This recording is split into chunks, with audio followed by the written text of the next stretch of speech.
navigating accessible housing. And this is, we probably as a business, so the Disability Support Project, 80% of our work probably revolves around people that have some kind of accommodation funding. You know, that's the stuff we're really good at. We're really good at finding people places to live and getting functional capacity assessments done to get funding for accommodation inside the NDIS. It's where Jake's sort of specialty started. So, you know, we've got a deep understanding of accessible housing and community infrastructure. And so this guide was written to basically talk about whose responsibility it is, again, like the transport system, whose responsibility it is to provide what services. Now, once you start to unpack housing and community infrastructure, there's a variety of living arrangements that cater to individual needs. This can include social housing options like public and community housing. On the other hand, community infrastructure focuses on enhancing the accessibility of public buildings and spaces to accommodate people with disabilities. So here are the responsibilities of housing and community infrastructure system. The housing and community infrastructure system plays a pivotal role, including ensuring affordable and appropriate housing for all Australians, including those with disabilities. Now, we all know that's not true. It's not happening. There's a huge housing shortage. But technically, that is the responsibility of the government to provide and ensure accessible, affordable and appropriate housing for all Australians, including those with a disability. Tenancy support, so offering routine rental support to assist with property-related questions or concerns and collaboration with landlords. Livable house design, implementing livable house design features in new social housing to enhance accessibility. Homelessness prevention, providing support and outreach services to prevent homelessness and assist those who are homeless.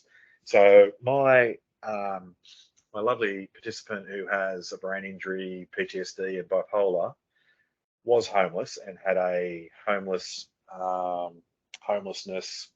caseworker that was locally involved with a not-for-profit org, an NGO. And there are lots and lots of specific homeless advocacy support programs around. So you can look for those in your area. You should know who they are, who's who in the zoo, and that's something that you will be dealing with because people do become homeless. So emergency and long-term accommodation, offering emergency and extended accommodation for individuals at risk of or experiencing homelessness. In our area up in Newcastle, a lot of the old motels or old pubs have been converted into what I would consider emergency and long-term emergency accommodation. There would be something similar in your area, I guarantee it. So that's the responsibility of the housing and community infrastructure system. And lucky last, enhancing accessibility. So improving community facilities, public buildings and spaces to make them more inclusive and accessible through various means, such as city planning and modifications. So all those things are housing and community infrastructure.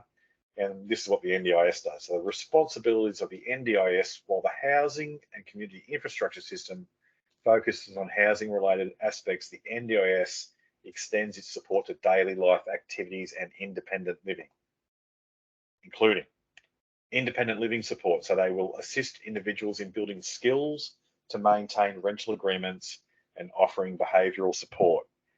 They will do home modifications. They fund modifications for privately owned or rented homes that aren't social housing and need modifications for whatever reason that might be. And SDA or specialist disability accommodation. So providing extremely functional or high support needs in rare cases. So all that SDA housing is often for very high care people that require maybe one-on-one 24-hour support or even 2-to-1 24-hour support. But there's lots of other types of accommodation that exist in the community. And look, one of the ones that I am going to talk about, so that you know it's out there, because if you don't know, you don't know, right? There's lots of companies who do a SIL type placement, so supported independent living in a rented property. So Imagine I go and rent a property in a suburb of Newcastle for somewhere for $600 a week. I've got a participant who has SIL funding, or they have accommodation funding in their plan, and they also have maybe 8 to 10 hours of support that needs to be provided for them each day so that they can live independently. That company will rent a property. They will get the tenant, who is the NDIS participant, to pay whatever rent is reasonable. So it would depend if they're on the disability support pension or if they work. There's lots of different calculators out there to determine what they pay for rent. It's got to be reasonable.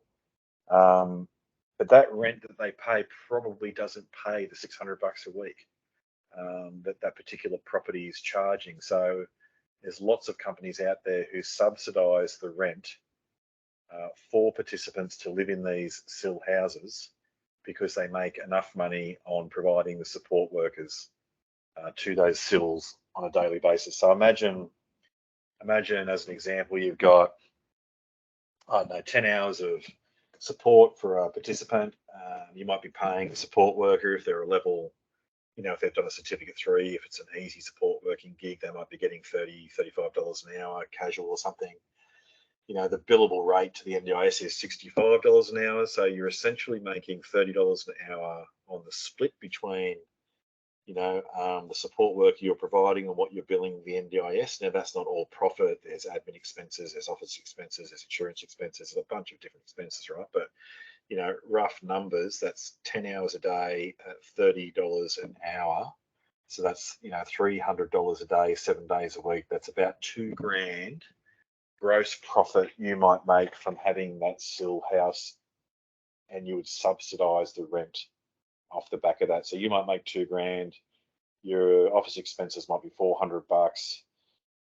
You pay your support workers and you subsidise the rent by $300. You're still making $1,200 a week profit on that particular SIL property. So there's lots of that happening.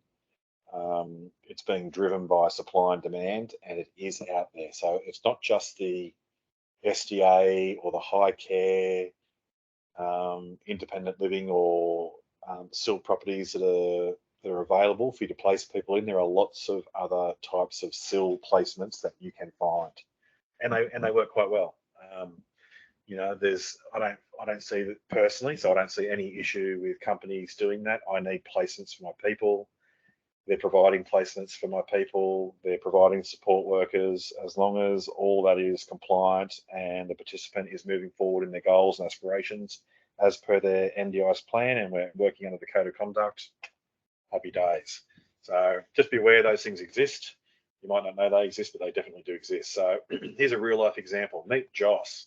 Joss is my beautiful 17-year-old son. He is not on the NDIS, but probably could be on the NDIS based on a bunch of stuff we talked about before. But Joss urgently needs to move from his shared house due to his disability related needs. He's seeking a rental property for the first time. He approaches his state housing authority for assistance. They offer short-term accommodation while helping Joss find a suitable rental home. They also provide him with the necessary support to maintain his tenancy, including potential rent assistance. So the rent assistance and a certain percentage of the disability support pension is often how the calculators are worked for a weekly rental fee for people. But that's kind of, where the community offers, the State Housing Authority offers that assistance to people. So the NDIS could offer additional support to help Joss thrive in his new home, such as assistance with rental inspections, i.e. there might be somebody there to advocate for him. Bill payments, somebody might be able to help with bill payments and daily life skills. By collaborating with both the Housing Authority and the NDIS, Joss can confidently transition to independent living. And that's a wonderful thing. So, if you've never seen someone go from not living independently to even living a reasonably independent life on their own, the self-esteem levels of those people, the uplift is huge. So, that's great. So conclusion, the synergy between the NDIS and the housing community infrastructure system should create a harmonious environment Doesn't always, but it should create a harmonious environment where individuals with disabilities can access safe, affordable housing and contribute to their communities. So most of these people, once they get into some kind of ILO, independent living option, they really do start to participate more in the community because they feel like they can. They really do start to participate more, financially and commercially. Often they can get the skills to go out and find work or start their own business. It's quite a thing to watch. So that is something you will come up against, and you should know a little bit about accessible housing and community infrastructure for sure.